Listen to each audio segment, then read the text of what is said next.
ओम नमः सिद्धेभ्य ओम नमः सिद्धेभ्य ओम नमः सिद्धेभ्य। मंगलमय मंगले करन वीतराग विज्ञान नमो तार जाते गए अरिहंतादि महान। करे मंगल करे हूँ महा ग्रंथ करन के कार।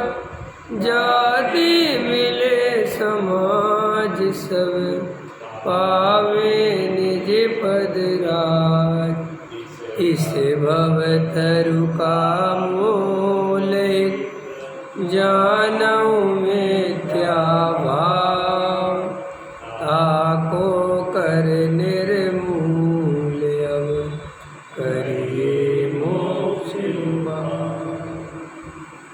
मोक्ष मार्ग प्रकाशक सातवां अधिकार देव भक्ति का अन्यथा स्वरूप पर अपनी चर्चा चल रही है। कल अपन ने एक महत्वपूर्ण प्रश्न पर चर्चा की थी कि वास्तव में धर्म का क्या स्वरूप है, आत्मानुभूति का क्या रहस्य है, अतीन्द्रिय आनंद क्या है। और उस पर अपन ने बहुत चर्चा की थी, लेकिन फिर भी अंत में समय हो गया था, तो उसमें भी दो चार बातें और करनी है। देखो, आत्मानुभव अतीन्द्रिय सुख वास्तव में ये क्या चीज़ है और ये कैसे मिलता है। जब कोई कुछ नहीं चाहता और अपने आप को परिपूर्ण देखता है, अपने को मैं हूँ, मेरी सत्ता है, मुझे किसी की कोई आवश्यकता नहीं है, मुझे कोई अपनी ही पर्याय की भी कोई अपेक्षा नहीं है, मात्र अपने द्रव्य स्वभाव में संतुष्ट होता हुआ ज्ञान स्वभाव का सेवन करता है, अपने को ज्ञान मात्र देखता है, जानने देखने वाला देखता है, ना तो परद्रव्य का कर्ता भोक्ता देखता है, ना परद्रव्य में सुख की कल्पना करता है, और इच्छा ही वास्तव में दुख है, ऐसा जो जानता है वो पुरुष आत्मा का अतीन्द्रिय आनंद भोगता है। समझ में आया? ये अपन को इतनी बात समझनी थी। कल अपन ने एक थिएटर का उदाहरण दिया था। लोक में भी आपको मैं कई दफ़े समझाता हूँ, जगत में भी किसी भी चीज़ का आनंद लेना हो तो मन को एकाग्र करना पड़ता है। ख्याल में है ना? श्रद्धा करनी पड़ती है, इधर उधर की बातें छोड़नी पड़ती है। तो कल अपन बता रहे थे कि आप एक थिएटर में फिल्म देखने गए, वहाँ पर सारे जगत की चिंता छोड़ दी। बाहर क्या हो रहा है, घर में क्या हो रहा है, रिश्तेदारों के यहाँ क्या हो रहा है, समाज में क्या हो रहा है, ये सब विकल्प आप छोड़ देते हैं और शांति से एकाग्र चित्त होकर मात्र पर्दे की तरफ देखते हैं। और पर्दे पर भी जो चित्र आ रहे हैं, जा रहे हैं, वहाँ आपको 100% निर्णय है कि ये फिल्म बनाने वाला भी मैं नहीं, चलाने वाला भी मैं नहीं, और उसमें एक दृश्य भी मैं आगे पीछे नहीं कर सकता। तो ऐसा जानकर आप शांति से जो आता है देखते रहते हैं, ठीक है ना, और आनंद लेते हैं। बिल्कुल आचार्य अपने से कहते हैं कि तुम्हारे अंतरंग में भी एक आत्मा है, आत्मा रूपी पर्दा है, और एक 5 इंद्रियां बाहर से दुनिया भर की आवाज़ें इसमें से आती हैं, दुनिया भर का बाहर का अंदर आता है। तो वो कहते हैं आचार्य कि ये 5 इंद्रियों के पहले तो व्यापार बंद कर दो, बाहर की सुनना देखना बंद कर दो, और शांति से आंख बंद करके बैठो।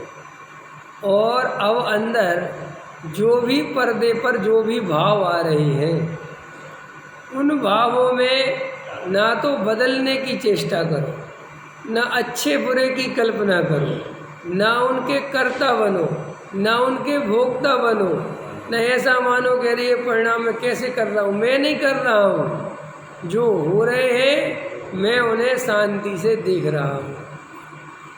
अगर इस तरीके का तुम ध्यान करोगे, इस तरीके का तुम विचार करोगे, तो गारंटी से तुम्हें वो आनंद की प्राप्ति होगी ही होगी।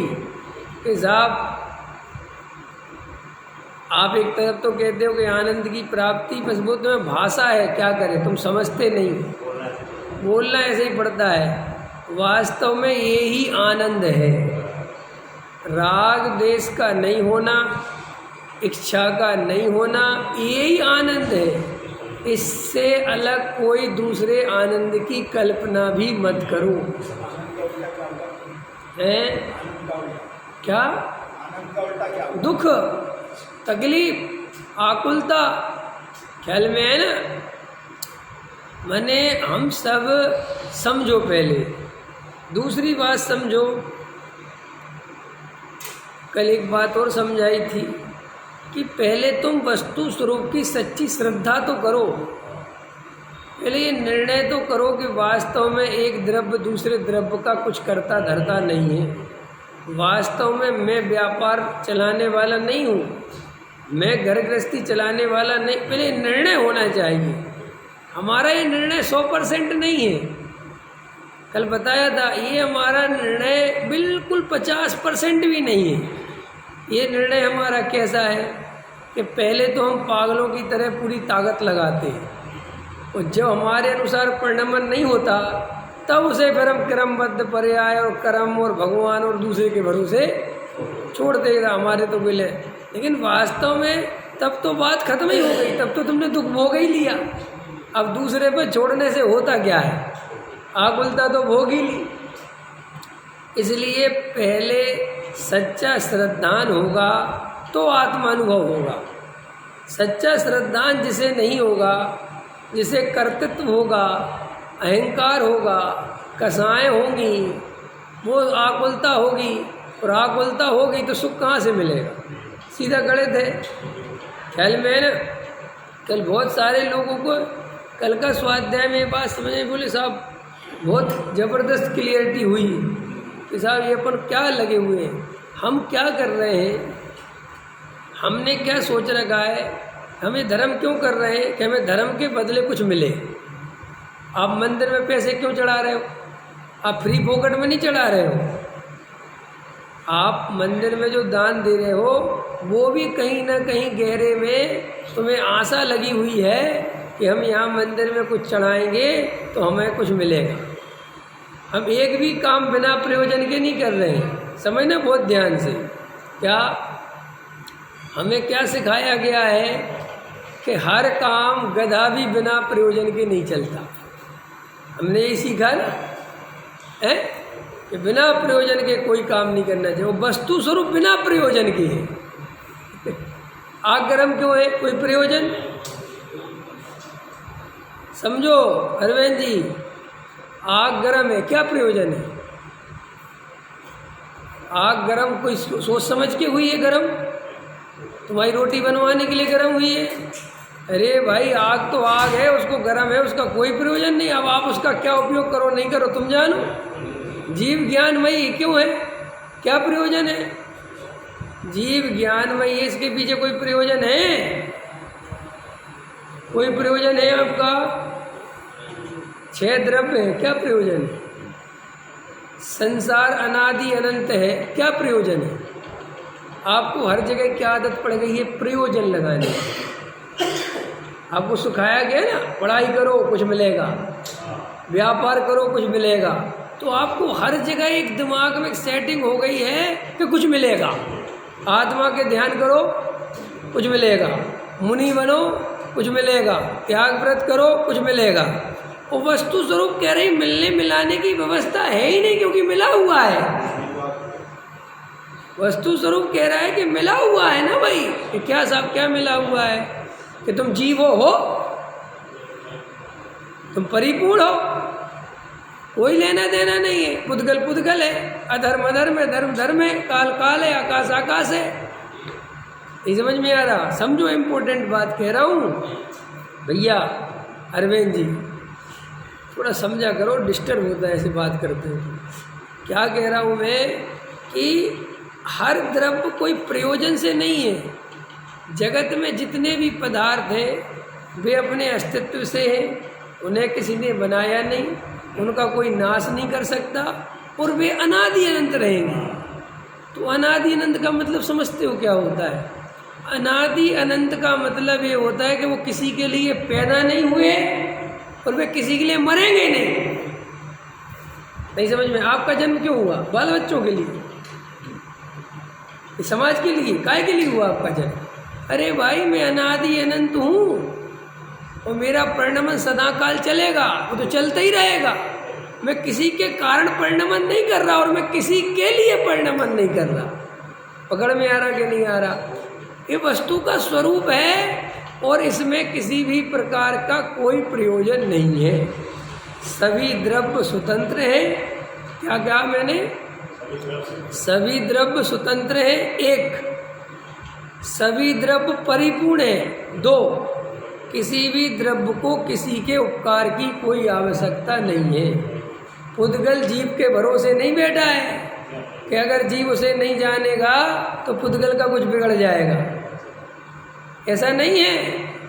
ऐसे ही पुद्गल के भरोसे जीव नहीं बैठा है कि अगर उसे पुद्गल नहीं मिलेगा तो जीव मर जाएगा, कुछ नहीं। सभी द्रव्य स्वतंत्र हैं और सभी द्रव्य परिपूर्ण हैं, एक बात। और अपने अपने योग्यतानुसार सहज स्वभाव से परिणमन कर रहे हैं। उनके परिणमन करने का कोई प्रयोजन नहीं है। प्रयोजन शब्द का अर्थ हम गलत निकालते हैं, पहले समझ लो। आपको हर चीज़ में प्रयोजन कहते साहब हम मंदिर आए, क्या प्रयोजन है? अपनी आदत क्या है? हर चीज़ में हम करेंगे बाद में कोई काम, पहले हमें फ़ायदा बता दो।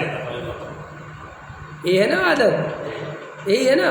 अब मैं आपसे पूछता हूँ, बताओ, सिद्ध भगवान सारे लोकालोक को अनंत काल के लिए जानेंगे, पक्का है ना? केवल ज्ञान, क्या प्रयोजन है? सिद्ध भगवान नीचे उतर के कुछ बताएंगे? सारा लोकालोक जानते हैं ना, तो कोई प्रयोजन होगा ना जानने के पीछे? क्या प्रयोजन है इसका जवाब? सब कोई प्रयोजन नहीं है। वस्तु का स्वरूप है। देखो आप लौट के आ गए ना वहीं, तो वो ये कह रहे ऐसे ही तुम जीव हो और जानना देखना तुम्हारा स्वभाव है और तुम परिपूर्ण हो और तुम सुख भरे हो। ये सब सुख शब्द कहाँ से आ गया? ये शब्द कहाँ से परेशान करता है कि साहब ये बात है, तीन ठीक है, परिपूर्ण हूँ, जीव हूँ, ज्ञान दर्शन वही हूँ, लेकिन सुख कहाँ है? कि तुम ऐसा स्वीकार नहीं करते, इसलिए सुख नहीं है। अगर तुम ऐसा स्वीकार करो तो बस इसका नाम सुख है। क्योंकि दुख क्या है? पहले आपको सुख की परिभाषा खोजने के पहले दुख क्या है ये समझो। हम सब क्या करते हैं, ये बोई वाली कहावत है, अपन बचपन में सुनते थे कि कौआ कान ले गए, तो किसके पीछे दौड़े? कौए के। और समझदार पुरुष क्या करेगा? कौए के पीछे नहीं दौड़ेगा, पहले क्या देखेगा कि भाई कान है कि नहीं, कि कान तो अपनी जगह है, कहाँ से कौआ ले गया। ऐसे ही आप क्या सुख के पीछे दौड़ गए ये जाने बिना कि सुख है क्या। आपको मोक्ष की लालसा दे दी, स्वर्ग की लालसा दे दी, ये मिलेगा, अब दौड़ने लगा है। क्योंकि आदत है ना जन्मों जन्मों से भागने की। जैसे कोई लाइन लगी हो तो तुम एक मिनट रुक के देखते हो ना, काहे की लगी? आदत है ना जन्मों जन्मों से मांगने की। कहीं भी लाइन लगी हो तुम एक सेकंड स्कूटर स्लो करोगे और देखो काहे की लाइन लगी। तो किसी ने कहा भंडारा बढ़ रहा, तो फिर तेज चले जाओ, तो ये अपने प्रयोजन भूत। फिर किसी ने कहा कि 100 रुपये की चीज़ मात्र 50 रुपये में मिल रही है, अरे लोगों ने क्या मिल रहा है भाई? फिर देखा अरे तो कपड़े मिल रहे हैं, लेंगे, चलिए। अंत समय आदत है ना वो रुकने की। ऐसी अपनी आदत नहीं कि नहीं क्या लेना देना कुछ भी, हमें क्या मतलब, हमें ज़रूरत है। आपको ज़रूरत थी क्या? अगर आपको कपड़े की ज़रूरत थी तो आप लेने क्यों नहीं गए बाजार में? इसका मतलब आपको ज़रूरत तो नहीं थी, लेकिन ऐसी ज़रूरत है कि अगर फ्री में मिल रहा हो तो हम सब कुछ ले लेंगे। अभी आपको मकान की ज़रूरत है देवेंद्र जी? नहीं, हमें तो नहीं चाहिए, नहीं चाहिए पक्का। यानी 10 रुपये गज मिल रहा है? हाँ, क्या बात कर रहे हैं? ले भैया 1000 गज दे दो, 2000 क्या? अभी तो कहते आप 1 गज नहीं चाहिए कि हमें क्या पता। तो हमारी सब अंदर कसाएं ऐसी भरी पड़ी हुई हैं। अब तुम ऐसी कसाएं भरी पड़ी हुई हैं और तुम अतीन्द्रिय आनंद की बात करते हो। तुम कहते मैं आत्मा का सुख नहीं, क्यों मिलेगा? अनंत दुख तो तुमने अंदर भरा पड़ा हुआ है। इतनी इच्छा जिसके भरी पड़ी हुई है, इतनी कि अभी 10 लाख रुपए, 5 लाख रुपए, 2 लाख रुपए गज है, इसलिए नहीं चाहिए। अगर 1000 रुपये गज हो तब भी तो देखो इच्छा तो है ना, इसका मतलब इच्छा तो है ना। चलो और वो एक उदाहरण दे दिया, बाकी आप सब लगा लेना। देखो मैं कल रात्रि में बात सुन रहा था, पढ़ रहा था, सुन रहा था। मनुष्य 3 चीज़ों से परेशान है।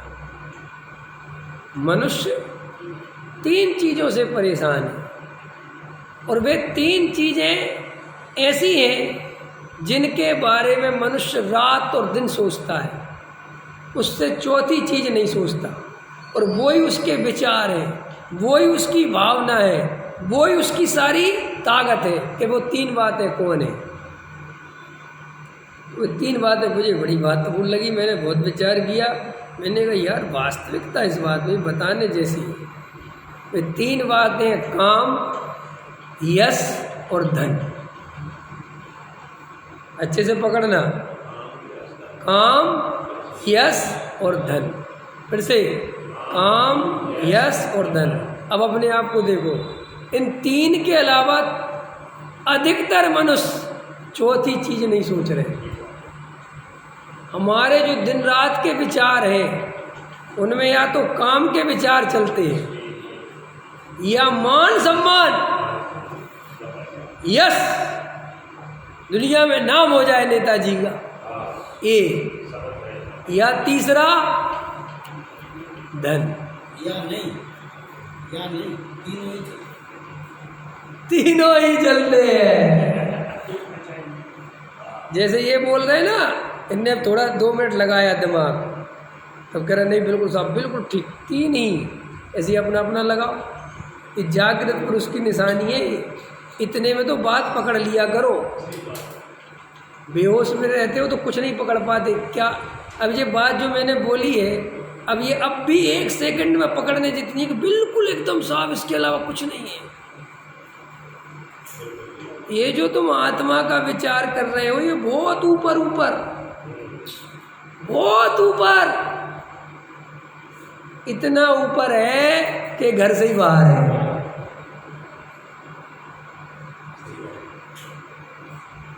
इन 3 के अलावा, इसलिए आप इन 3 के अलावा कुछ नहीं सोचते। इसलिए आपकी पूरी विचारमय जो जिंदगी है वो इन 3 के दायरे में उलझ के रह जाती है।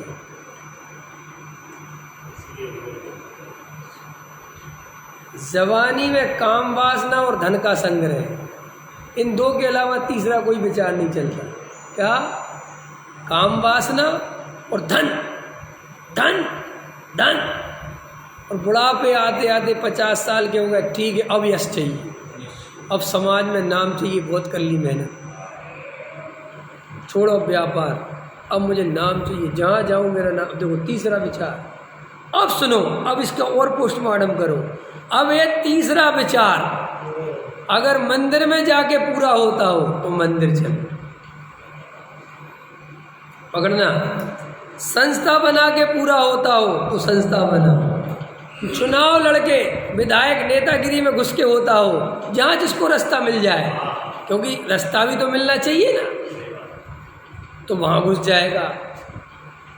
ब्रह्मशील संयम करके मिलता हो तो वो करेगा। बोलो, पंडित बन के मिलता हो, कई पंडित मैंने ऐसे पैदा होते देखे, पहले पैसा कमाया, समझ में आया, अच्छा बढ़िया जोड़ा, रिश्वत ली खूब, सब नंबर 2 के नंबर 1 के सब बराबर कर ली, और फिर बाद में पंडित जी बन गए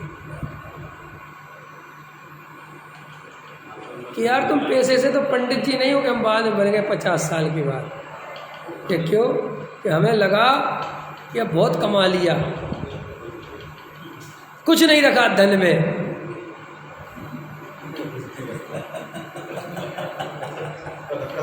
हाँ, और कोठी बगल में खड़ी हो गई, बगल में आंटी में पैसे इकट्ठे हो गए, अब धन में कुछ नहीं रखा। अब काय में रखा? अब समय सार पढ़ेंगे जी। ये पढ़ेंगे जी नहीं, पढ़ेंगे बाद में, पढ़ाएंगे पहले। समझ में आया? और मुमुक्षु तो इतनी बढ़िया कौम है, चाहे जिसको पंडित बना दे, चाहे जिसको गद्दी पे बैठा दे, बस वो कांजी स्वामी वाला होना चाहिए।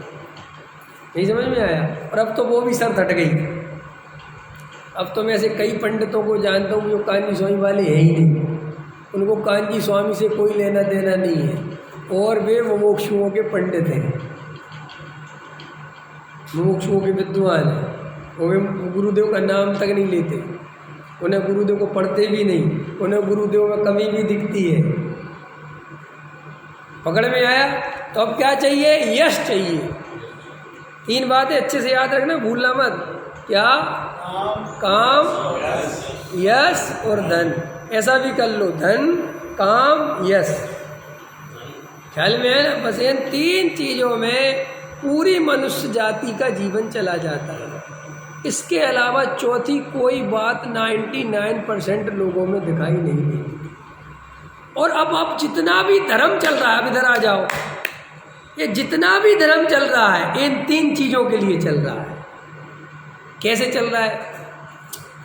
तुम स्वर्ग जाना चाहते हो, क्यों? स्वर्ग में क्या है? स्वर्ग में क्या है? कि वही जो तुम चाहते हो। पकड़ में आ रही? कितनी खतरनाक बात कह रहा हूँ। लोभी व्यक्ति, मैंने कहा था ना, लाइन निकले, लाइन लगी हुई है, तो लोभी व्यक्ति क्या करेगा? 1 मिनट स्कूटर जरूर खड़ा करेगा, क्या मिल रहा है। तो तुम मोक्ष के लोभी हो गए तो कौन सी बड़ी बात है? तुम्हें मोक्ष से कोई बात नहीं है, लेकिन किसी ने समझाया मोक्ष में महासुख है, अतीन्द्रिय सुख है, ऐसे आनंद आता है, और साहब मोक्ष जाना है, लोभ है ना, हमें तो जो दो। फिर किसी ने कहा मोक्ष अभी नहीं मिलता, पंचम काल। अच्छा, बोले अभी नहीं मिलता, फिर बोले अभी स्वर्ग। तो बोले स्वर्ग में क्या व्यवस्था है? बोले बहुत VIP व्यवस्था है। तो बोले साहब स्वर्ग, नरक नहीं जाना किसी को, त्रियंच गति में नहीं जाना किसी को, है ना? जाना है रमेश जी नरक में, त्रियंच में? जैसे भाव करेंगे वैसा। ये तो डायलॉग डिलीवरी है, ये तो हम बचपन से सुनाते आ रहे हैं। अंदर की बात बताओ, कहाँ जाना है? वो तो जैसे भाव करो हम भी जानते हैं। अंदर तुम कहाँ जाना चाहते हो? स्वर्ग के मोक्ष? मोक्ष तो जा नहीं सकती, वो तो भी छोड़ो, कहाँ जाना चाहते हो बताओ? हृदय पे हाथ रखें। ये कह रहे साहब जहाँ जाएंगे वहीं आत्मचिंतन, जहाँ जाएंगे वहाँ आत्मचिंतन करेंगे। पक्का है? रमेश जी बोलो, क्या बसंत जी जो बोल रहे वही? हाँ, अभी तो नहीं ठीक है। अरे ठीक है, तो जाओगे तो पक्का है, ये चक्कर में मत रहना। यहाँ कोई बचे ही नहीं, तुम कहाँ उसी कौन सी जगह से आए? कहाँ स्वर्ग भिजवा? अंदर तो बोलो, अंदर देखो कहाँ जाना। अंदर समझ में आया? तो आपको देखोगे आप गहराई में जाके, आप ये जो मोक्ष की चाय कर रहे हो, आपको मोक्ष का कुछ पता नहीं है। समझो, ये जो दुनिया कहते हैं दिन रात मेरे स्वामी मैं भावनाए भाऊं, और भी है। हाँ, वो तो ख्याल में मैं कुछ और बोलना चाहता हूँ। मुझे ऐसा वर दे दो, गुणगान करूँ मैं तेरा, है ना? अब ये सब जितने भी भजन जे भक्ति, ये सब मोक्ष मांग रहे हैं, ये मांग रहे हैं। किसी को नहीं पता है मोक्ष होता क्या है, बस इतना पता है कि मोक्ष में महासुख है। जबकि बात बताओ, मोक्ष माने क्या? चलो आज मोक्ष की परिभाषा बताएंगे। मोक्ष माने क्या? बताओ, मोक्ष माने क्या? देवेंद्र जी, मोक्ष माने क्या? किसे कहते मोक्ष? जी बहुत बहुत अच्छा, बहुत अच्छा। अब जब अतीन्द्रिय आनंद ही तुम्हें पता नहीं है तो तुम्हें परिभाषा क्यों बता रहे हैं? बताओ रमेश कुमार जी, क्या है मोक्ष? रात और दिन भगवान से बोलते हो मोक्ष दे दो, मोक्ष दे दो, और जन्म जरा में तू विनाश है, क्या बोलते हैं?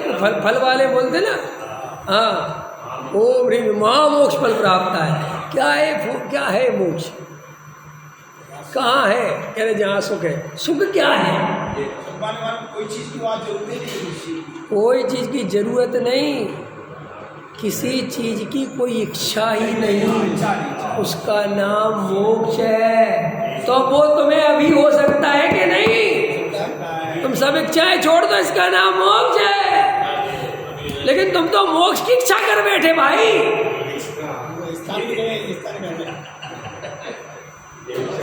अरे समझ में आया? तुम्हें ये समझ में ही नहीं आया कि इच्छा के अभाव का ही नाम मोक्ष है, और ये मोक्ष की इच्छा कर ली तो मोक्ष होगा कैसे? पकड़ में आई?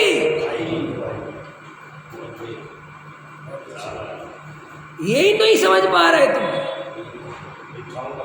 अरे भाई इच्छा नहीं हो, मुझे अभी 10 मिनट इच्छा नहीं हो, मोक्ष में चला गया, 11वें मिनट में नरक में आ जाऊंगा, उसकी कोई बात नहीं।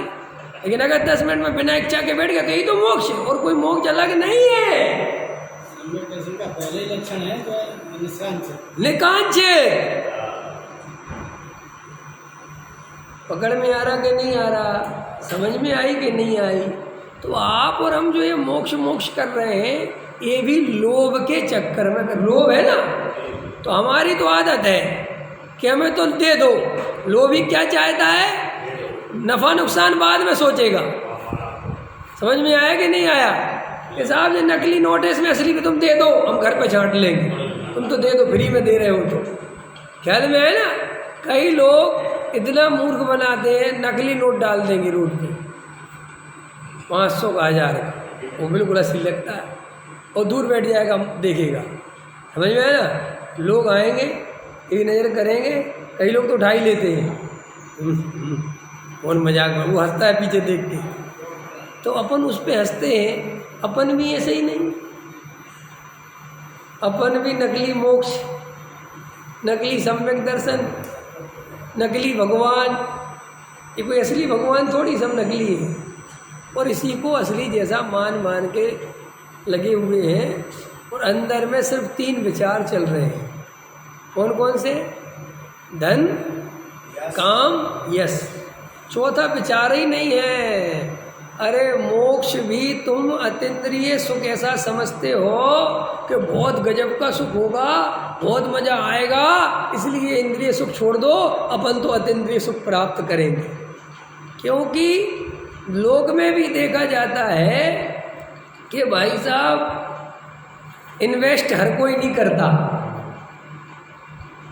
इन्वेस्ट करने के लिए थोड़ा कलेजा चाहिए ना, साहब ये 20,000 की चीज़ इन्वेस्ट कर दो, एक कालांतर में लाख रुपए की हो जाएगी। तो ऐसे सोचने वाले भी तो है कि यार 1000 की हो गई तो भाई हमारे 20 तो है कम से कम। और कई लोग हो जाएगी, चलो हो जाएगी, चलो गृहस्थी संयम ले लें, मुनि बन जाए। तो कई लोग तो दाव पे लगा देते हैं, लेकिन यह दाव वाव पे लगाने जैसा है ही नहीं कुछ वस्तु स्वरूप। वस्तु स्वरूप में कोई ऐसा है ही नहीं कि तुम कितना दोगे तो कितना मिलेगा। यहाँ लेने और देने की व्यवस्था है ही नहीं। यहाँ ऐसा बिल्कुल नहीं है कि तुम रोटी छोड़ते हो तो तुम्हें बढ़िया व्यंजन मिलेंगे। ऐसा कैसे हो सकता है? बताओ, हो सकता है क्या? ये कैसा गणित हो सकता है कि मैं यहाँ नमक रोटी खाने लगूँ तो मुझे काजू किशमिश बदले में मिलेगी? ये क्या पागलपन की बात है। जैसे अहिल्या फत्तर की हो गई हिंदू परंपरा में, और फिर रामचंद्र जी आए तो पैर लगाया तो वो जीव हो गई, मैंने औरत हो गई। अब जैन धर्म कहता है, वस्तु स्वरूप कहता है, यार एक बात बताओ, अगर कोई जीव या अजीब हो गया, फत्तर हो गई, ये पॉसिबल है? ये बात तुम्हें जल्दी समझ में जाती है, हाँ ठीक कह रहे हैं।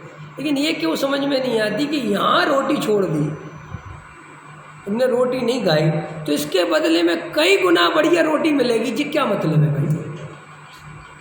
जी कैसा गड़े थे भाई? एक उदाहरण देता हूँ मैं, बहुत मजा। एक शराबी था, मुसलमान था, शराब पी रहा था, मौलवी निकला, बोले है काफिर, शराब पीता है, इस्लाम के खिलाफ है, सबसे बड़ा पाप है। उनकी कुरान में शराब पीना बहुत बड़ा पाप है, ख्याल में है ना? वो पढ़ी भी है मैंने आयत की, जैसे कल ही पढ़ रहा था, कहाँ लिखी है कि किस में ये, तो उसमें लिखा है बाकायदा, बड़े खतरनाक शब्दों में लिखा है। तो वो कहने लगा अच्छा शराब पीना पाप है, तो बोले बताओ अगर ये शराब छोड़ देंगे, मैंने जैसे मैं नहीं, तुम नहीं पी रहे और मैं पी रहा, तो तुम कहाँ जाओगे? बोले मैं जन्नत जाऊँगा। और बोले मैं कहाँ जाऊँगा? बोले मैं जहन्नुम जाऊँगा। मैं तू जहन्नुम जाएगा, नरक जाएगा? बोले जहन्नुम और जन्नत में कैसे? तो उसने कहा एक बात बताओ, जन्नत में है क्या? जन्नत में क्या मिलता है? बोले जन्नत में शराब के झरने बहते हैं 32 अप्सराएं होती है। तो उसने कहा सुनो मौलवी जी, अगर ऐसा ही जन्नत का स्वरूप है जैसा तुम बता रहे हो, तो गारंटी से अल्लाह मुझे जन्नत भेजेगा, तुम्हें नहीं। बोले क्यों? बोले तुम्हें शराब पीने का एक्सपीरियंस ही नहीं है, और मुझे है, तो अल्लाह इतना तो समझेगा ना कि भाई जिसको पीने की ज़रूरत है, ये मुल्ला तो वैसे ही छोड़ के बैठा है, इसको शराब पसंद नहीं है, तो वो तुम्हें ऐसी जगह क्यों भेजेगा जहाँ शराब हो? नहीं समझ में आई, पकड़ में नहीं आई है ना? तो फिर तो मैं मरा जा रहा हूँ शराब के लिए कि नरक चला जाऊँगा, शर्त पे भी पी रहा हूँ, तो मैं शराब का कितना बड़ा भगत हूँ? तो शराब कायदे से फिर किसको मिलनी चाहिए? मुझे मिलनी चाहिए। ऐसे ही तुम यहाँ पे एक स्त्री का त्याग करते हो कि स्त्री बहुत पाप है, नरक का द्वार है, फलाना फलाना जो भी है, और विषय भोग, खाली स्त्री की बात नहीं है, पंच इंद्रिय, खाने पीने का, सब पहनने ओढ़ने का, बस हम तो बिना प्रेस करे कपड़े पहनेंगे ही नहीं, ख्याल में ना? तो बोले पंडित जी, महाराज जी, ये जब तुम जो सब कर रहे हो कहाँ जाओगे? ये सब करके कहाँ जाओगे? बोले स्वर्ग जाएंगे। वो बोले तुम, मैं कहाँ जाऊँगा? बोले तू नरक जाए। तो बोले स्वर्ग में क्या मिलेगा? मुझे पढ़ तू स्वर्ग में क्या क्या मिलेगा? अंत समझ जे कैसा करे थे, जिसको नहीं चाहिए, जो यहीं त्याग कर रहा है, उसको तो कहते लाओ स्वर्ग में तुझे बढ़िया से बढ़िया क्वालिटी दूँ, ख्याल में? और जो बेचारा चाह रहा है उसे कहते अब तुझे नरक में चढ़ाएंगे। ये नरक स्वर्ग का कारण तो नहीं हो सकता।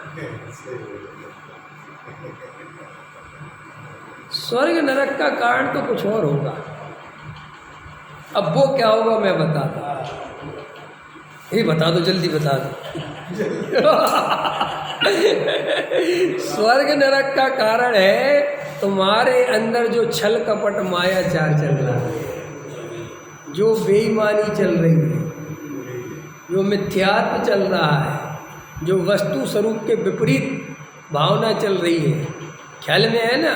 तो एक द्रव्य को दूसरे द्रव्य का कर्ता मान रहे हो, जो धर्म के नाम पर छल कपट कर रहे हो, खुद अंदर से धर्मात्मा हो नहीं, अंदर भरी पड़ी है बेईमानी, और लोगों के सामने पुजारी बन के जी रहे हो, धर्म के नाम पर दूसरों को ठग रहे हो, ये कारण बनता है नरक जाने का। तो फिर इसके अपोजिट स्वर्ग जाने का बना दो, बस सज्जन हो, बेईमानी नहीं करते, छल कपट नहीं करते, ईमानदारी से जीते हो, किसी का बुरा नहीं करते, ये से कैसे स्वर्ग जा सकते हो कि मुनि बन गए, रोटी छोड़ दी, कपड़े उतार दिए, और अंदर खतरनाक स्थिति चल रही है, ये दूसरों को नरक भेजने में लगे हो, दूसरों को पापी सिद्ध करने में लगे हो, दूसरों से पुजवाने में अपने को बड़ा मान रहे हो, आशीर्वाद देते फिर रहे हो, ख्याल में है ना? और अंदर पता है कि मैं इस आशीर्वाद देने के लायक ही नहीं हूँ, नहीं समझ में आया? मैं महाराज हूँ उदाहरण के, घबरा न या ब्रह्मचारी, और मेरा पूरी वासना अंदर, भले ही मैं तुम्हारी तरफ देख रहा हूँ और वासना लगी स्त्रियों की तरफ, और तुम मुझे ब्रह्मचारी समझ रहे हो, मैं तो ब्रह्मचारी रहा नहीं, अंदर मुझे दिख रहा है कि नहीं दिख रहा कि यार मेरी क्या, और तुम तो मुझे ब्रह्मचारी समझ के नमस्कार कर रहे हो, प्रणाम कर रहे हो, महाराज समझ के नमोस्तु कर रहे हो, मैं तुम्हें आशीर्वाद दे रहा हूँ। इससे बड़ा पाप हो सकता है? अब तुम जिनको स्वर्ग भेजने की तैयारी में हो या उम्मीद लगा के बैठो कि वे स्वर्ग जाएंगे, अब बताओ कहाँ जाएंगे? रोटी के भरोसे स्वर्ग चले जाओगे? स्वर्ग इतना सस्ता समझ रखा है कि 2 टाइम की रोटी छोड़ दी तो स्वर्ग चले जाओगे, कपड़े उतार दी तो स्वर्ग चले जाओगे? क्या पागल हो क्या? इतना सस्ता है? अरे इतना सस्ता स्वर्ग जाना नहीं है तो मोक्ष जाना फिर कैसा होगा? स्वर्ग जाने के लिए भी ईमानदारी चाहिए, तो फिर मोक्ष जाने के लिए कितनी ईमानदारी चाहिए कि सुनो, स्वर्ग जाने के लिए परद्रव्य को अपना नहीं मानना और मोक्ष जाने के लिए पर्याय को अपना नहीं मानना। क्या पकड़ में आई परिभाषा? स्वर्ग जाने के लिए परद्रव्य को अपना नहीं मानना, परद्रव्य में वांछा इच्छा नहीं करना तो स्वर्ग जाओगे, और मोक्ष में स्वद्रव्य की उत्पन्न होने वाली पर्याय से भी कोई अपेक्षा नहीं रखना तो मोक्ष जाओगे।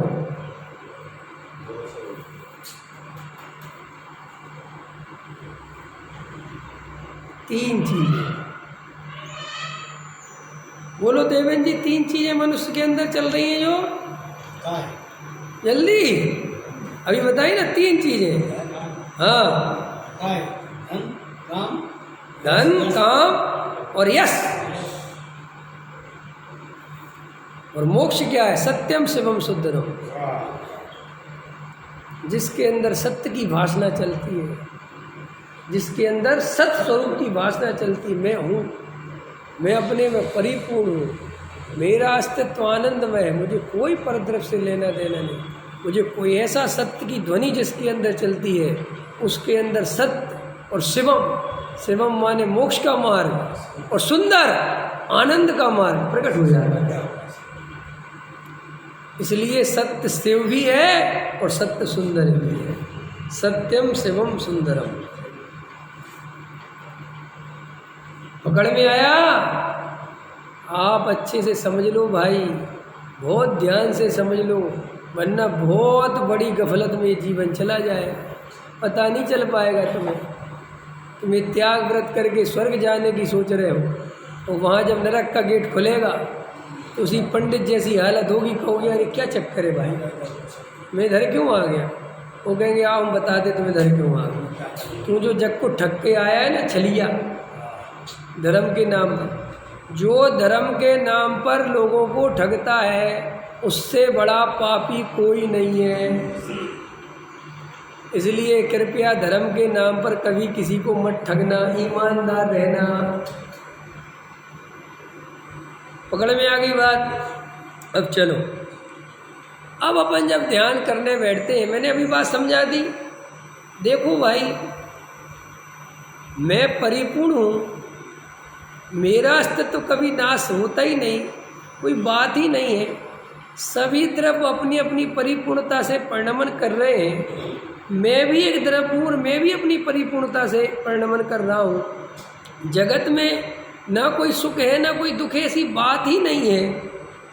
ये जो कुछ सुख और दुख है ये सिर्फ इतना सा है कि मैं अपने को परिपूर्ण नहीं देखता, मैं अपने को अनादि अनंत नित्य शुद्ध नहीं देखता, मैं बार बार अपने को पर्याय दृष्टि कर करके अपूर्ण देखता हूँ और परद्रव्य की वांछा करता हूँ, परद्रव्य में एकत्व करता हूँ, उसके परिणमन कराने में अपनी इच्छा जताता हूँ, उसका कर्ता बनता हूँ। इससे सारा दुख उत्पन्न होता चला जाता है और दुख का कोई कारण नहीं है।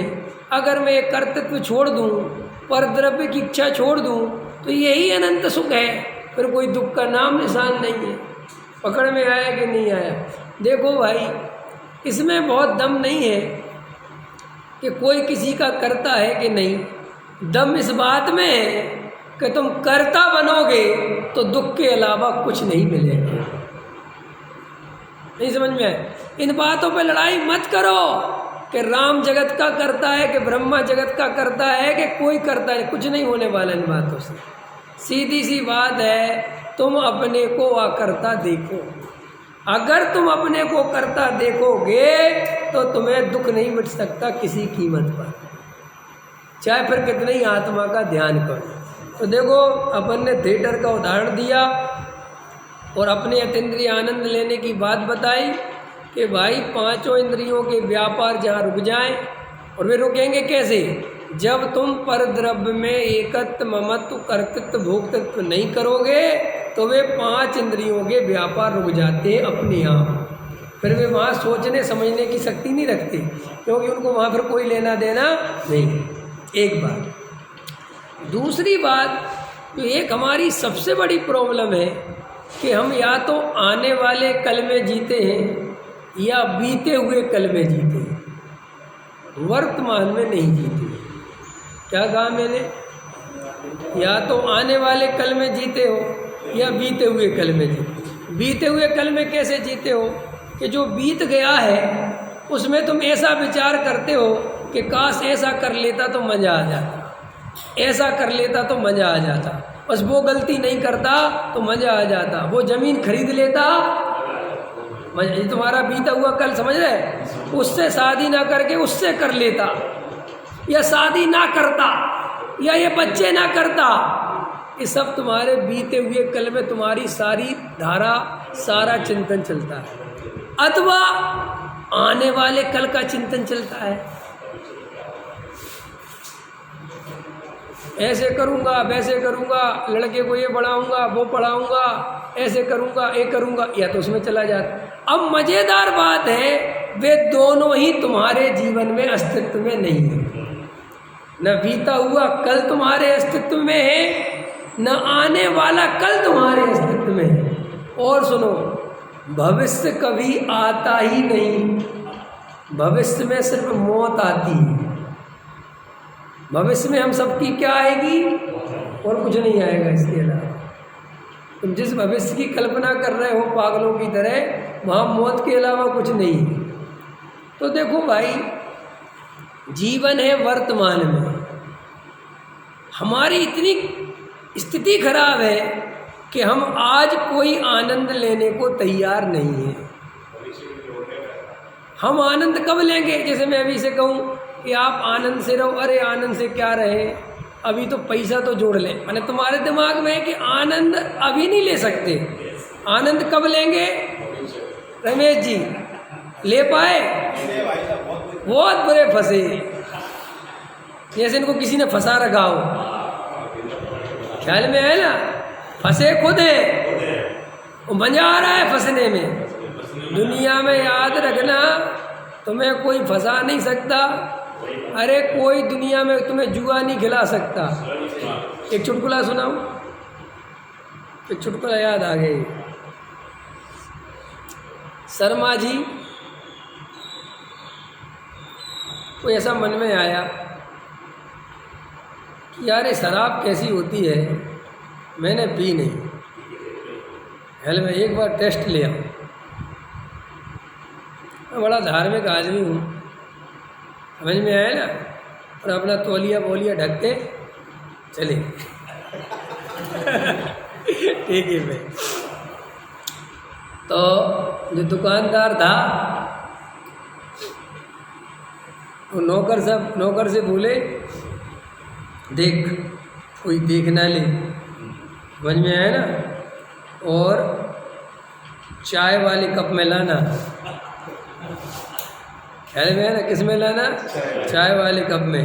यहाँ से कोई निकलता पड़ता भी होए तो समझ जाए कि शर्मा जी है, चाय पी रहे हैं, कोई काम से आए।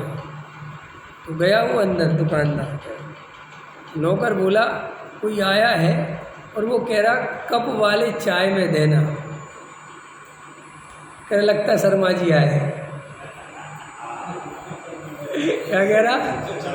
लगता है शर्मा जी। इसका मतलब वो दरबाजी पहली बार नहीं आए थे, ऐसे में कई दफे आते हैं।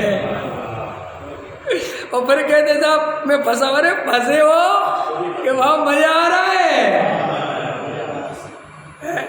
फंसे फंसे नहीं हो, ये महासुख की कल्पना हो रही है। मोह कह रहा है जोड़ जोड़ जोड़, सुख आएगा।